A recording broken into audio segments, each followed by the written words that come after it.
So for the first chapter of my dissertation, I sought to do just that.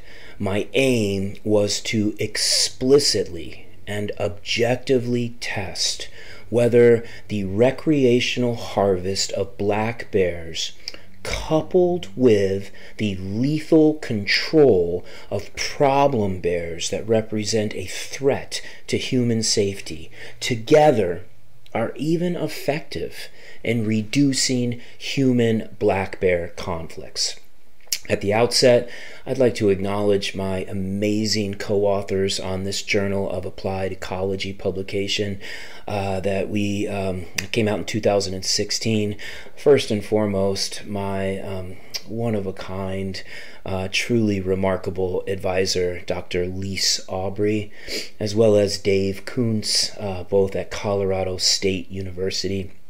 My co-advisor, Dr. Melissa Reynolds Hogland, who procured this data and made it possible for this project to go down. And then Pat Carr at the New Jersey Division of Fish and Wildlife, who was instrumental in helping us every step of the way. So if you're interested in taking a deeper dive into how we did these analyses, the nuts and bolts of this publication, please reach out to me. I'd be happy to do so. So our data set was awesome. So it included over 5,000 black bear captures, including 3,533 unique bears, each with its own capture history that occurs sometime between 1981 and 2014. That's a 33-year period. Those captures are represented by the blue diamonds. Those are bears that were captured and marked as part of research efforts. The yellow diamonds represent management captures. So this is when wildlife managers respond to a nuisance complaint and they capture the bear and they either translocate it or aversively condition it, or both. So this is when the bears become nuisance bears in the database. Additionally, we had over 1,100 den surveys, which are the green diamonds, and then we had almost 4,000 cause-specific mortality recoveries. So just an incredible data set, arguably the best data set on bears or really large mammalian vertebrates anywhere in the world. We applied the approach originally described by Michael Schwab and Roger Pradell and constructed multi-state capture mark reencounter models, which allow us to make use of many of those dead recoveries. So technically, we modeled the probability that a bear would be captured, marked, and then would survive and remain in the alive state to be captured again, as well as the probability that a bear would be captured, marked, and then transition into one of three dead or absorbing states in multi-state capture mark reencounter parlance. These are the absorbing states because once they move to that state, they don't go anywhere. So the three dead states, bears can be harvested legally through the recreational sport harvest. Bears can be lethally controlled. So it's important for me to explain what that entails. So when a bear attacks a human, when a bear attacks a pet and it's unprovoked, so somebody's just walking their dog and the bear leaps out and attacks the dog didn't attack the bear. When the bear breaks into a house or smashes a tent in a campground, these are all considered lethal felonies, if you will. They're not misdemeanors like knocking over a trash can. So in those instances, the bears are a threat to human safety and they are lethally controlled. So what's the probability that they're absorbed by this state? And then the final dead state is all other mortality. So this is primarily composed of vehicle strikes in northwestern New Jersey. We had a lot of bears, particularly cubs, that were hit by vehicles. Important to point out, these transition probabilities are conditional upon state-specific detection probabilities. Okay? So first, with multi-state modeling, you're going to model the probability that a bear is detected after it's been marked as a function of a number of covariates. Things like its age, its sex, whether or not it's been identified as a problem bear or not. So first, we modeled all of the detection probabilities as a function of a number of covariates before modeling the transition rates as a function of those detection probabilities and the covariates. All that said, you can think of this probability here as akin to the probability of survival, and you can think of these probabilities here as cause-specific mortality rates. Our top-ranked model, as evaluated by AIC, which if you haven't had a stats class is Akiaki's information criterion, included both age class, so whether or not the bear is a cub, 0 to 1, a yearling, 1 to 2, or an adult, 2 plus. So age class as well as sex, whether or not the bear is a female or a male, those were the best predictors of harvest probability. Female bears had a 16% chance of being harvested annually, adult females, significantly higher than adult males. And we'll get to the spatial ecology stuff later, but bears are territorial, and the adult males really like to hang out in the neighborhoods where they have access to the best anthropogenic resources, and they kick the subordinate males and many of the females out, and they're safe from harvest in those neighborhoods. So yearling males, so these had the highest probability of being harvested, and again, it's because they were kicked out of the neighborhoods by the big males into areas where they were susceptible for being harvested. So, on your case study, what two factors are most important in determining whether a bear is likely to be harvested? Its age class matters, as well as its sex. Okay? Yearling males most likely to be harvested, and females more likely to be harvested than males within the adult age class.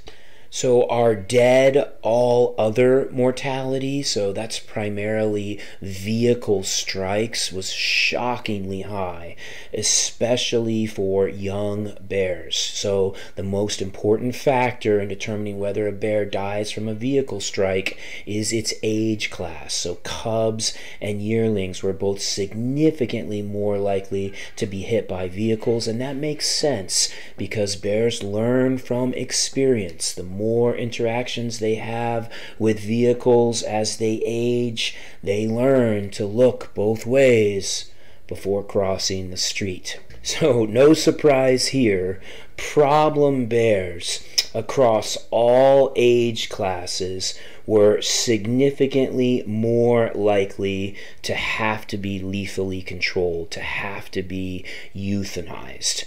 And so the way that it works is there's misdemeanors and there's felonies. If you knock down a bird feeder, if you eat some pet food, if you knock over a grill, if you knock over a trash can, those are misdemeanors. So managers set a trap, They catch what they hope is the offending bear. They collar the bear if it's not collared or marked already. And then they're either going to translocate and aversively condition or aversively condition on site. By that, I mean they're going to crack fireworks. They're going to shoot it with bean bags. And then when they let it go, they're going to let the dogs on it, because what they want that bear to associate people with a negative experience so that they avoid bears. So that's how a bear becomes a nuisance. It commits a misdemeanor. However, once it becomes a nuisance bear or a problem bear, then it is far more likely to have to be euthanized in a subsequent encounter across all age classes. And so lethal management mortality, managers have to humanely euthanize bears when they become a threat to human safety. So again, when they attack people, unprovoked pet attacks, smashing tents, or breaking into homes. What all of this suggests is bears become more brazen in their interactions with us. So initially, a bear might start by sneaking into a backyard in the middle of the night, going for some unattended pet food. Okay, if it successfully does that again and again and again, if there's no pet food, then it might try breaking into a garage to get at the bin of pet food into the garage. Factor most important in determining whether a bear dies from lethal control is its conflict history. If you're a normal bear, meaning that you've never been captured in response to a complaint, a nuisance complaint, then you're far less likely to get captured in response to a felony interaction, as opposed to those nuisance bears. And here's where it gets really interesting. So our best fitting behavioral model estimated a significantly higher probability of harvest for adult bears who had previously been identified as a problem. So you can see those whiskers, those standard error bars don't overlap. We have a significant difference here. If you are a bear that has been in trouble in the past, you are about 7% more likely to be harvested during a regulated recreational harvest than a bear that has never been a problem. So how does a bear's behavior influence the probability that it's harvested? Problem bears are more likely to be harvested. They're disproportionately harvested. And I thought long and hard about why might this be so? And then it dawned on me. So I've been living in the West. So of course in the West we do spot and stalk hunting. But where I grew up in the South, in Texas, we put out deer feeders. That's where I got my first whitetail, is off of a corn feeder. And it's the same way on the East Coast. They allow hunting over bait. That's not considered fair chase in the West. But on the East Coast, you can put out bait. And what bears are going to be most attracted to coming into bait? It's most likely food condition bears, problem bears. So remember all those conflict data.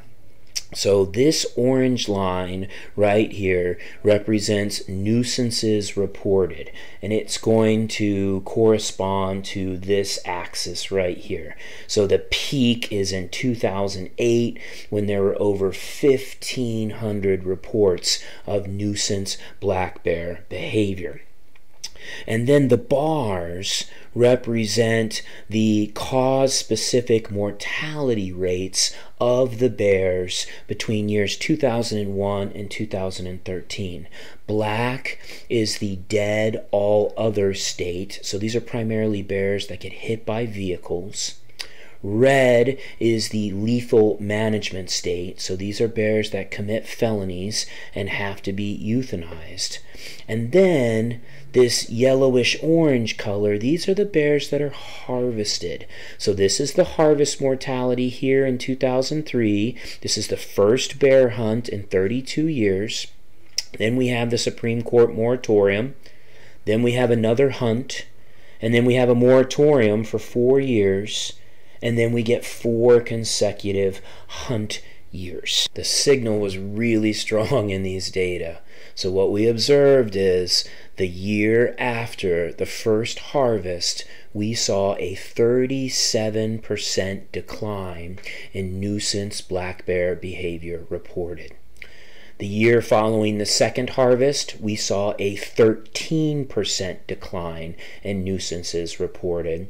And then across this 4-year stretch here, between 2010 and 2013, we averaged 33% reduction from one year to the next. And then the flip side, the year after, this is the moratorium, when the Supreme Court first shuts the harvest down, the year after the harvest, we see a 37% jump in nuisances reported. And then during this period, between 2006 and 2009, when the number of urban bears just exponentially increases, we see a 130% increase in this orange line in the annual number of black bear nuisance reports. So this is a numeric response, right? Less bears to get into trouble. Well, that only partly explains it. So what is actually happening? Most of the year-to-year variation in nuisance behavior, about 32%, is explained by the harvest rate coupled with the lethal management rate, the rate of euthanasia in threat bears the year before. So harvest rate in year T and management mortality rate in year T are going to explain 32% of the variation in year-to-year conflicts reported in T+1 in that very next year. So the R squared here, this is a measure of how much of the variation in this model, this linear model, is explained by these two factors. And here you can see the black dots, these are harvest years, and look, they're all associated with declines in nuisances reported. The white circles here, these are years where we didn't have harvest. And we saw across almost all of those years, we saw increases in nuisances reported. So hopefully with that information, you can now put me on pause and answer 7, 8, and 9. So in conclusion, are the recreational harvest of black bears coupled with the lethal control of threatening bears even effective in reducing human-bear conflicts? Regardless of what you feel personally about recreational harvest of bears, the data are the data, and the signal was overwhelming. Yes, human-bear conflicts consistently declined by an average of 28% following harvest years. Why is this? Because problem bears, bears that have a conflict history with humans, are disproportionately lethally controlled and disproportionately harvested by hunters. Remember, problem bears are about 7% more vulnerable to harvest. Okay, so before you start chapter 2, I'd like for you to take the 2 minutes and 34 seconds and listen to this podcast from Utah Public Radio. It's a really nice synopsis of that first chapter, so please check it out. It's in Canvas.